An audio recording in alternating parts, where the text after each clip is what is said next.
오늘을 생각하며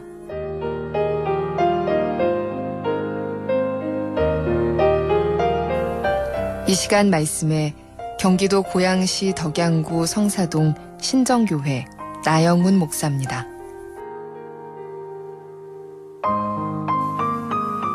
좋은 아침입니다. 오늘은 요한복음 14장 15절 말씀, 너희가 나를 사랑하면 나의 계명을 지키리라. 이 말씀 가지고 복음, 사랑, 계명이라는 제목으로 함께 은혜를 나누려고 합니다. 제가 신학교 4학년 때 생전 처음으로 친구들과 무당이 굿하는 곳에 찾아간 적이 있었습니다. 점괘를 물어보려고 한 것이 아니라 짓궂은 마음에 서당계 3년이면 풍어를 읊는다는데 그래도 신학을 4년이나 배운 우리의 영성이 얼마나 될까? 갑자기 궁금해지면서 과연 무당이 우리를 알아볼까 몰라볼까? 무서워할까 당당할까? 우리가 셀까 아니 무당이 셀까? 갑자기 여러 가지 테스트를 해보고 싶은 마음이 있었습니다. 제가 신학교 다닐 때만 해도 주변에 빨간 깃발을 높이 다른 무당집들이 참 많았습니다. 지금 그 무당들이 다 어디에 갔는지 모르겠어요. 친구들과 굿을 구경하고 있던 순간에 갑자기 굿하는 무당이 굿판을 멈추더니 여기 예수 믿는 사람이 있어서 부정타 굿이 안 되니까 얼른 나가라고 그러면서 신학생 중에 저를 특별히 가리키면서 막 큰 소리를 친 적이 있었습니다. 그래서 제가 얼떨결에 쫓아나온 적이 있습니다. 제가 신학교 때부터 무당들도 알아보는 이런 목사입니다.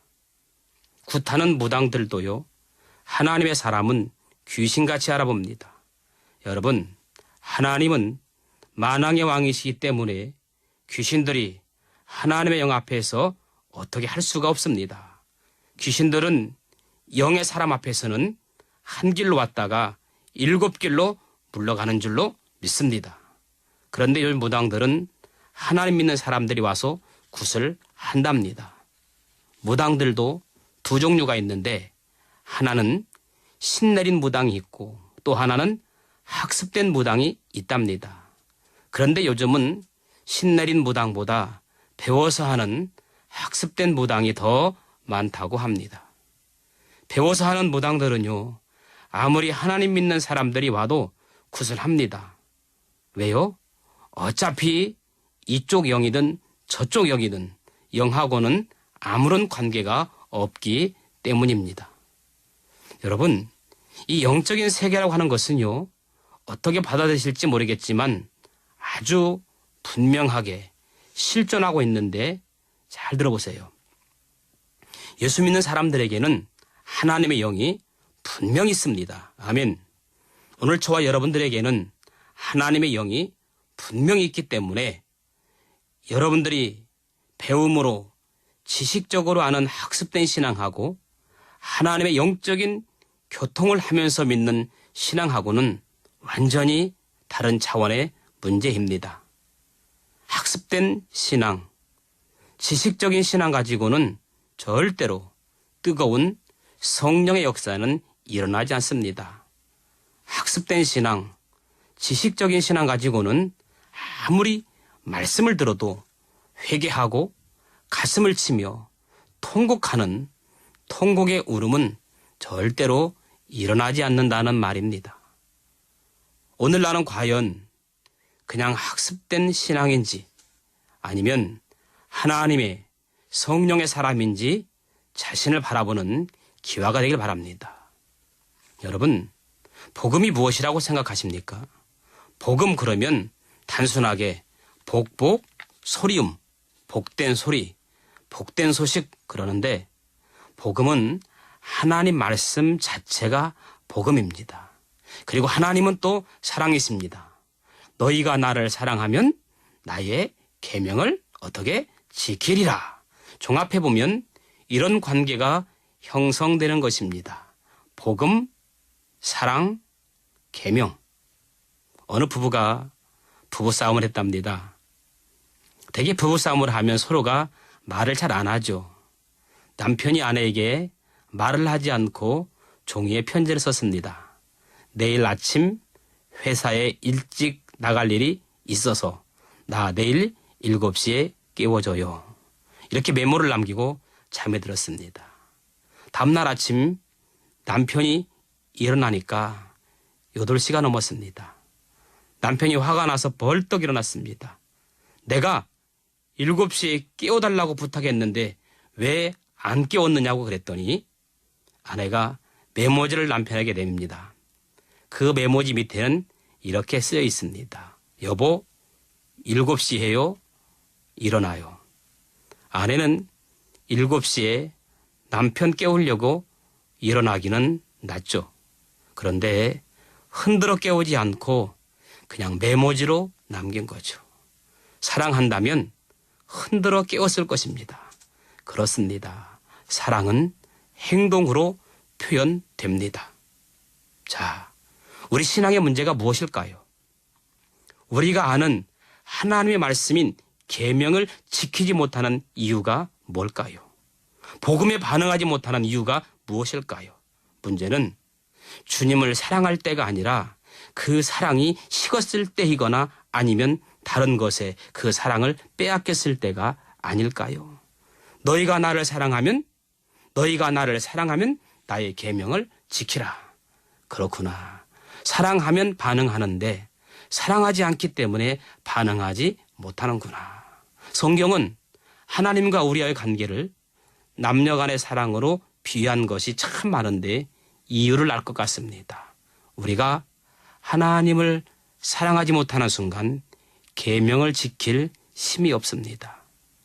마치 부부싸움을 하고 집을 나가면 매사에 짜증이 나고 찜찜합니다. 그게 가슴 속에 앙금이 남아있기 때문에 일상을 방해합니다. 우리가 하나님을 사랑하는 마음으로 우리들이 시작할 때 그 사랑이 우리를 흥분되게 만들어주고 우리들의 삶을 참 활기차게 만들어주는데 하나님의 사랑이 식어버리면 그 순간부터 복음은 우리들 속에서 더 이상 일하지 못합니다. 문제는 복음, 우리가 하나님의 계명을 아느냐 모르느냐의 문제가 아니라 우리들이 복음에 반응할 능력을 가지고 있느냐 아니면 그 복음을 상실했느냐의 문제입니다. 어떤 미국 목사님의 이야기입니다. 고속도로를 지나가다가 있는데 젊은 두 여성이 고장난 차를 고치면서 좀 도와달라고 막 손짓을 합니다. 순간 이 목사님 갈등을 합니다. 고민을 합니다. 브레이크를 밟을까 말까, 밟을까 말까. 왜요? 지금 예배 시간에 예배를 인도하러 가는데 어떻게 해야 할까? 그런데 이 목사님이 마음속에 자기의 행동을 정당화시키려는 이유들이 막 생기기 시작합니다. 1시간 후면 예배가 시작될 것이고 나는 예배 시간을 지켜야 되고 마치 선한 사마리아 비유에 나오는 것처럼. 그리고 또 하나, 저기 있는 여자들이 진짜 차가 고장났는지 어떻게 알아? 차를 세워 강도 사건이 일어나면 어떻게 이렇게 불안해지기 시작합니다.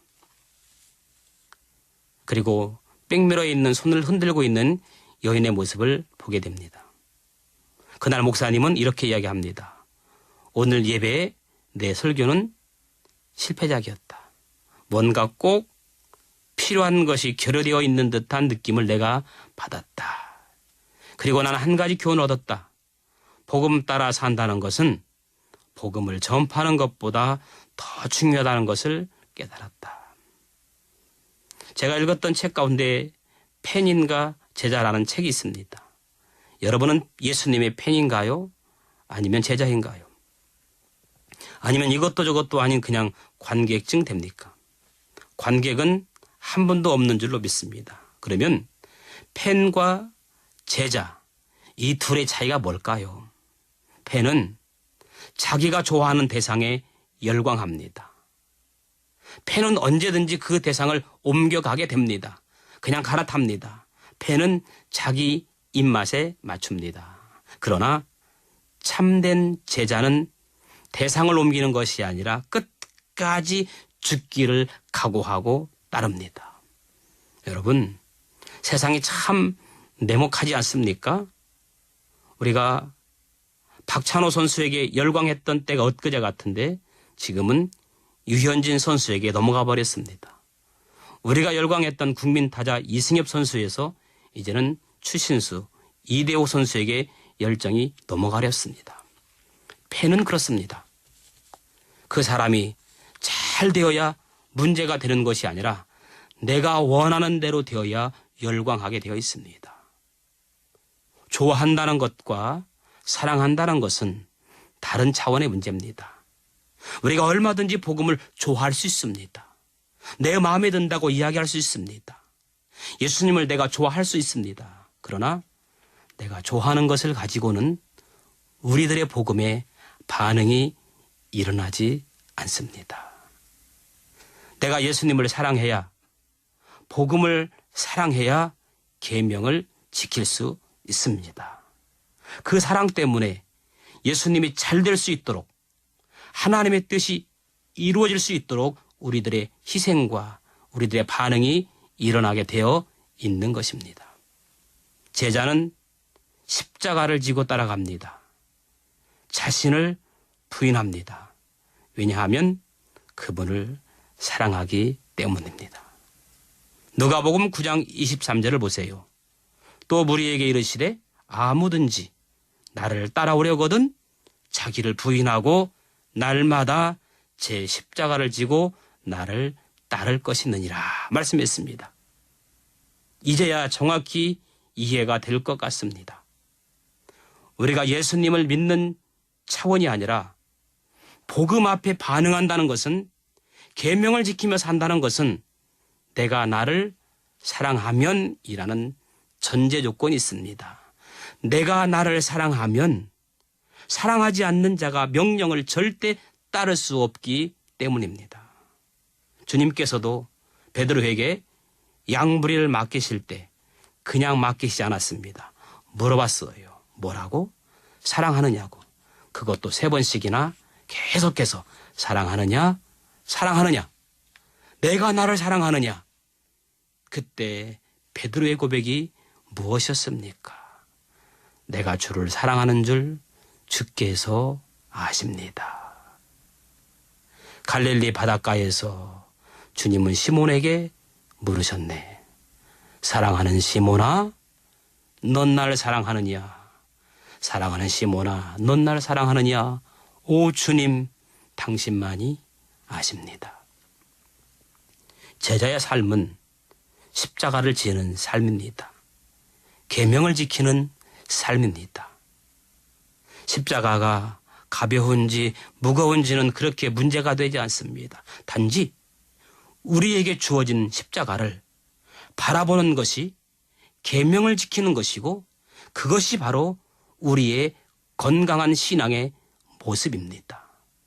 그러나 누가 뭐라 해도 십자가를 진다고 하는 것은 그리 쉽지 않다고 하는 것입니다. 그래서 중간에 그 십자가를 내려놓는 사람이 얼마나 많이 있는지 모릅니다. 저는 하나님께 이런 기도를 드려본 적이 있습니다. 하나님, 저를 혼내주세요. 복음대로 살지 못하고 있습니다. 제가 계명을 지키지 못하고 있습니다. 하나님, 저를 혼내주세요. 신앙생활하면서 계명을 지키면서 산다는 것 정말 어렵고 힘든 일입니다. 그래서 가끔씩 자신의 십자가를 팽개쳐버리는 경우들이 종종 우리 주위에 볼 수 있습니다. 어느 날 공자가 제자들과 길을 가는데 길 옆에서 한 사람이 소변을 보고 있었어요. 공자는 그를 불러 크게 호통을 쳤습니다. 그리고 계속 길을 가는데 이번에는 큰 대로에서 한 사람이 큰 일을 보고 있었습니다. 그때 제자들은 공자가 그에게 불벼락을 내릴 줄 알았습니다. 그런데 공자는 못 본 척만 하고 그냥 지나쳐버렸습니다. 제자들이 이상해서 물었습니다. 선생님, 저 사람은 더 잘못했는데 왜 그냥 지나치나요? 그때 공자가 말했습니다. 뭐라고 말했을 것 같습니까? 저 인간은 야단쳐도 들을 인간이 아니기 때문이네. 그렇습니다. 책망도 들을 만한 사람에게 하는 법입니다. 그러므로 이 사람의 책망을 감사하십시오. 포기한 사람에게는 책망하지 않습니다. 그렇기 때문에 가장 무서운 것이 무관심 아닙니까? 미움보다 더 무서운 것이 무관심입니다. 하나님의 축복하는 사람은 책망받을 일을 하지 않는 사람이 아니라 책망받을 때 정당한 그 책망을 달갑게 받아들이는 사람입니다. 신앙은 내 마음대로 믿는 것이 아니라 정당한 책망을 듣고 순종하는 것입니다. 유명한 오스왈드 챔버스 목사님은 복음에 반응한다는 것을 세 가지로 정리했습니다. 첫째, 순종입니다. 아무든지 나를 따라오려거든 자기를 부인하고, 제자가 되려는 사람은 주님을 위해 자기 권리를 포기하라고 말씀하십니다. 결국 복음에 반응한다는 것은 순종입니다. 그래서 사랑하면 이라는 전제가 붙어 있는 것이죠. 두 번째는 지금입니다. Now. 하나님의 명령은 지금이지 나중이 아닙니다. 아브라함의 희생은 지금 희생입니다. 하나님께서 이삭을 제물로 바치라고 할 때도 지금 즉시 바치라고 했습니다. 집에 가서 가족 회의 좀 해보고 결정하라고 하지 않았습니다. 저는 이 부분을 참 의미 있게 읽었습니다. 복음에 반응하는 것은 지금, 반응하는 것은 지금이라는 것입니다. 세 번째는 직감적 반응입니다.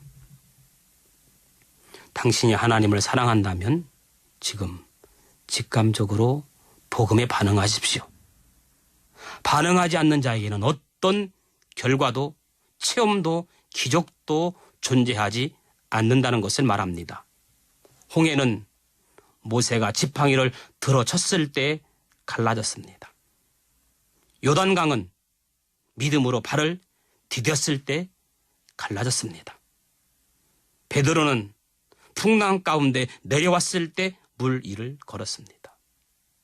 물고기 2마리와 빵 5개로 5,000명을 먹이신 것은 빵을 나누기 시작하면서 일어난 것입니다.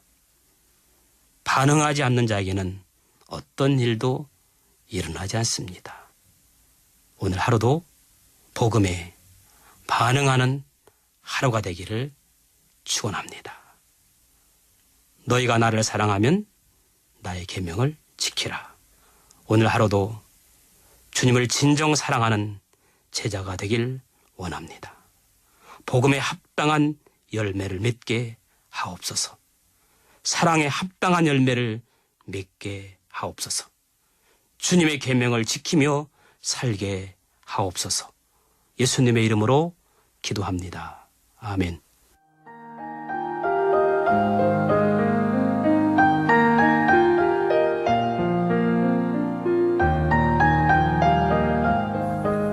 오늘을 생각하며 지금까지 말씀에 경기도 고양시 덕양구 성사동 신정교회 나영훈 목사였습니다.